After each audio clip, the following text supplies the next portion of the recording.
In 1997, a team of bootleg developers, led by a man named E. Hao Yang, created an NES port of the Genesis Toy Story game. It was called, unsurprisingly, Toy Story, or, as the cartridge would lead you to believe, Hi Game 1999 Toy Story 3! But then again, the cartridge would also have you believe that the cast of Toy Story is attending a funeral. Enough dilly-dallying, let's actually look at the game. The title screen features Woody as a ghost, but not much else of note. On the menu screen, we can start, option, or help. I would complain about the singular phrasing of option, but there is only one option on the screen, so it gets a pass for now. The help screen is very helpful because it shows us a bunch of items that appear nowhere in the game, which also means there will unfortunately be no check poise in the game. Pressing start takes us to a story, which is told by the Macaque Etch-a-Scotch, which acts like a typewriter. It tells us all about how it's Andy's birthday and we need to send the sergeant downstairs to see if Andy has any new toys. Based off of that description, what do you think the gameplay will be like? Maybe we'll follow the army men? Of course not, silly. We gotta slap a couple of baby monitors. So yeah, in level 1, your objective is to destroy a bucket lid and 2 baby monitors. While you'll do this, you'll familiarize yourself with the game's controls. They aren't great, but they're far from the worst controls in the game I've experienced. Walking is too slippery, jumps are too floaty, and damage knockback will send you halfway across the Atlantic Ocean. But the bigger problem here is that while running, the screen lags behind you, making it very difficult to tell if any obstacles are in the way. When you complete a level, you get this great screen, featuring 2 counters which do absolutely nothing, and Woody who is celebrating way too hard and fixing to hurt his neck. Alright, time for some more story. Okay men, let's move! The army men fine out of Andy's room and down the stairs, carrying the baby monster. Alright, take cover, man! Hiding in a large green plant, the troop vatches Andy's party from a safe distance. Nice story, but does it correspond with the gameplay at all? No. In the game, you are once again controlling Woody, who decided to walk all the way back to the other side of the room to jump along some wires, while sharks jump at him, because that makes sense. Also, Rex from Toy Story looks a little different. I can't quite put my finger on it, but he seems just a little different than what I remember. It might just be my imagination. I mean, you don't lose momentum while swinging on the wires, as when you jump, it just activates a normal jump, so you just have to time it right.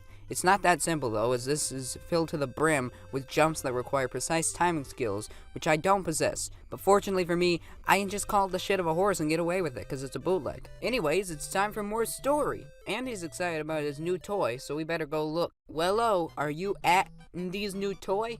No, it's Buzz Lightyear, part of the Universe Protection Unit, and he stationed you? You say it was a laser, but it's not laser, it's a little light bulb that slinks. Sounds like waste or envy, and maybe we need a race. That sure was a string of words, debatably. Well anyways, the gameplay is not a race, like what was explicitly said in the story, but instead a boss fight. In the fight you have to avoid Mr. Lightyear's lasers, and then hit him with the short window that you can, after which he'll just teleport somewhere on the screen that you can't reach, sometimes hitting you with lasers from off screen just for the fun of it. Also, he shoots real lasers in the fight, despite the story saying that his laser was just a little light bulb that slinks. Oh, sorry, I meant his waster. Dinner at Pizza Planet? Asks Andy's mom. Andy brings a toy. Andy will take Buzz unless Woody wides him behind the cupboard, so he picks up the RC controls to bump the car into Buzz.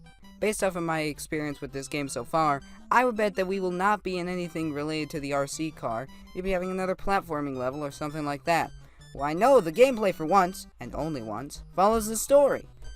In this level, you control the RC car and have to navigate through this awfully inconvenient maze that just happened to be here.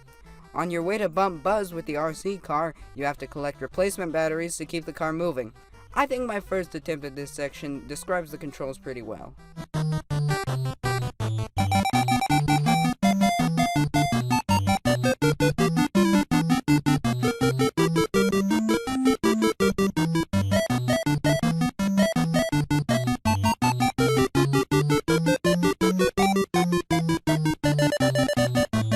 Yeah, they ain't great.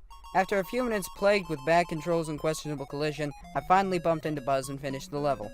Boy, I can't wait to see how the story continues. Maybe they finally started making relevant, God forbid important, stories. The story is the exact same as the previous one. A true sign of a finished game with a lot of polish. The level, fortunately, is not the same as the last one. If it was, I would have quit right then and there. This level is another boss fight with Buzz, except in this one, he pretends to be a helicopter instead of levitating. Of course, no one is here for the actual boss fight. They would rather just focus on the background, which says, Toy Sotry. Sure, this is a pretty bad typo, but it's par for the course for Yihao Yang level grammar.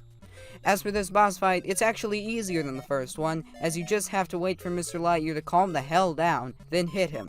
So you beat the boss and then... the game ends? Just 5 levels. If you had skills and reflexes, which I don't, you can beat this game in less than 10 minutes, and some have even done it in less than 5. Okay, well I beat the game, so what's the ending? Congratulations! I think the developers deserve the congratulations here. They miraculously managed to spell congratulations correctly. That's like one of the 5 hardest words to spell. You are complete Woody's mission. I revoke my congratulations.